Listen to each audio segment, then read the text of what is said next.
Hey sweet peas, I have an exciting new recipe for you. It's a pumpkin spice bundt cake with cream cheese frosting and rum soaked fruit to top it all off. It's perfect for Thanksgiving, for Christmas, for basically any holiday get together that you're going to have. You want to bake this cake. So before we get started, hit the subscribe button if you're new here and follow me on Instagram at sweet_pavilion. Alright, let's get started. So first you want to get 360 grams of plain flour. You will need 1 tablespoon of baking powder. What I like to do is just scrape it against the rim of the container so I get a nice level tablespoon, like so. 1 teaspoon of baking soda, or for my friends in the UK, bicarbonate of soda.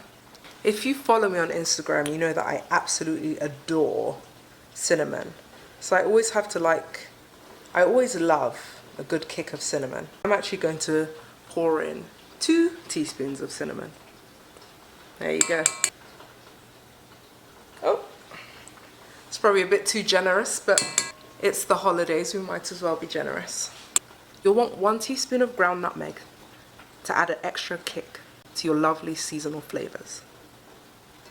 I like to add a healthy amount of sugar, so we're going with 375 grams of granulated sugar. If you're in the UK, you can use caster sugar and still get the same beautiful taste. Totally optional, but I like to add a little bit of light brown sugar just to add that extra sweetness. And because it's a brown cake, I feel like it adds a bit of colour as well. And that's it. There we have it, our dry ingredients. We're going to put this on the cake mixer and make sure all of the ingredients are incorporated, and then we'll throw in some butter.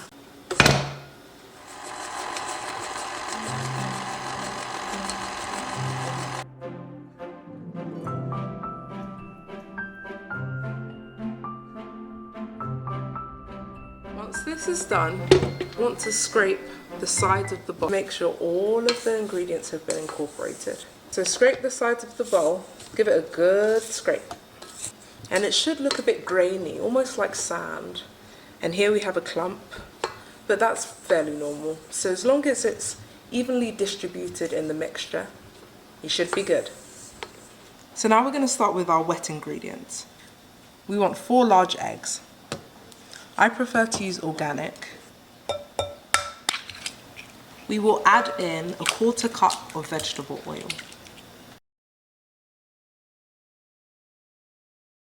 So whenever I've made this recipe, I have always used Libby's or pumpkin, 100% pumpkin. So I know if you go into your supermarket or grocery stores, you might see pumpkin pie filling. That's not the one you want. You want 100% pure pumpkin. You will want to make sure that you have everything incorporated. So I like to use a spoon to make sure I get everything in there. Then you'll add 1/2 cup of milk. What I like to do is just throw it into the pumpkin tin to make sure if there's any pumpkin left over, that the milk will capture it. And for our last wet ingredient, we'll add 1 teaspoon of vanilla extract. You want to give this a good whisk to make sure all of your ingredients are incorporated well, especially those eggs.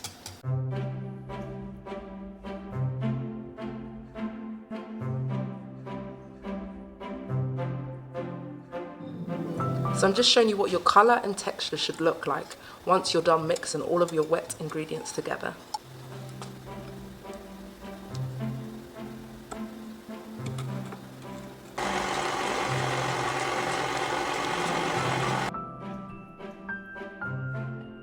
And now for the final addition of the last 1/4 of pumpkin mixture.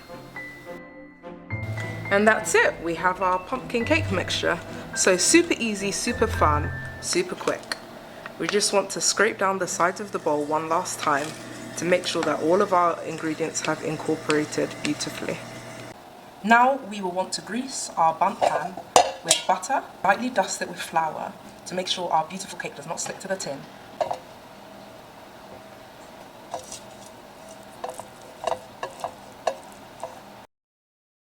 Mixing the butter up all the way up the sides of the pan because the cake will rise, and you want to make sure that all areas are adequately covered.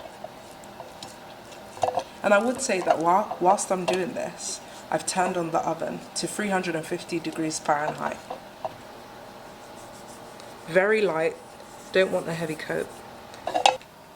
And you'll just want to make sure that it's evenly distributed so that it rises beautifully in the oven. My kids are currently napping, but if they weren't, I would tap this against the counter to get rid of any possible air bubbles and just to make sure it's all lovely and level. And what you can do is maybe leave it for a couple of minutes to set before throwing it in the oven. Alright, it's ready to go in. The oven is preheated to 350 degrees Fahrenheit. Covered it just with a couple of sheets of cling film or plastic wrap to keep it nice and soft. And now I'm going to simply invert it over onto my lovely glass cake stand. Hold the bottom of the cake stand firm and sturdy. And if you've done the butter flour coating before baking properly, it should flip over easily. And bear in mind, this is the day after. So let's give it a try. All right, moment of truth. If it's not coming up easily, you might want to flip it back over and just give the Bundt tin a bit of a shake to release the cake from the Bundt tin. It might be that the cake's very moist and therefore it's stuck to some of the sides of your pan, but let's give it a go. Voila, look at that. And not too much stuck the inside of the cake tin. This is lovely. Look at that brown color. You can see the oranges from the pumpkin really coming through. So what I like to do before I add a glaze or icing to the cake is just do a bit of a sugar soak over the top. So what that essentially is equal parts sugar and water. So we've got granulated sugar here. Throw that in. And then we'll add about the same quantity in water.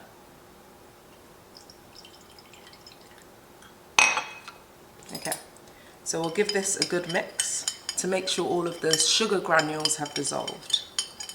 You'll probably need to stir for about 30 seconds. And once you can't see any sugar granules on your spoon, you are good to go. So you can really use anything. Some people like to poke holes in their cake before they do the sugar soak, but I'm pretty confident that this should be fine. So I have a lovely kitchen brush here. If there's an official name for this, please do let me know. And I simply just dab it on the top and sides of the cake.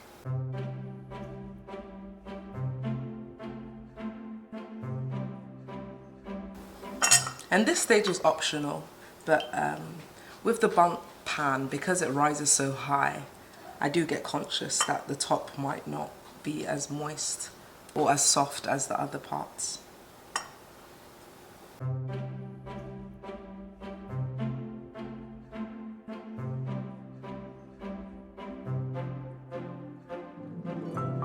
So now there are two options to cover the cake. You can either make a cream cheese glaze, or for me I had some leftover cream cheese buttercream from a cake order I just did. So what I simply did is threw this in the microwave. You can do this on the stove top as well. I threw it in for about 30 seconds to get a runny texture, and I squirted in a little bit of white colour in,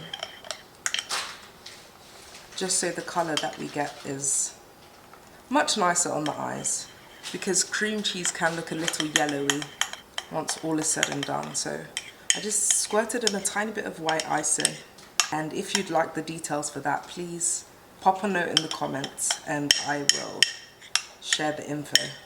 So what I'll do now is just transfer this. It's really a good cake if you don't spill some somewhere.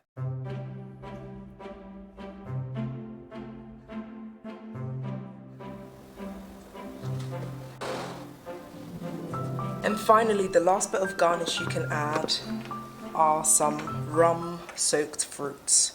So around Christmas and Thanksgiving, I tend to have a container full of raisins, currants, orange peel, lemon peel, prunes, basically anything you can find in the dried fruit section. And I soak them in about a bottle of rum.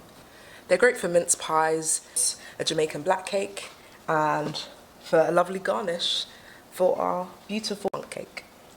This pumpkin spice bundt cake looks delicious, smells absolutely divine, and tastes like you have baked for royalty. Let me know how you get along in the comment. Don't forget to hit the subscribe button and follow me on Instagram at sweet_pavilion.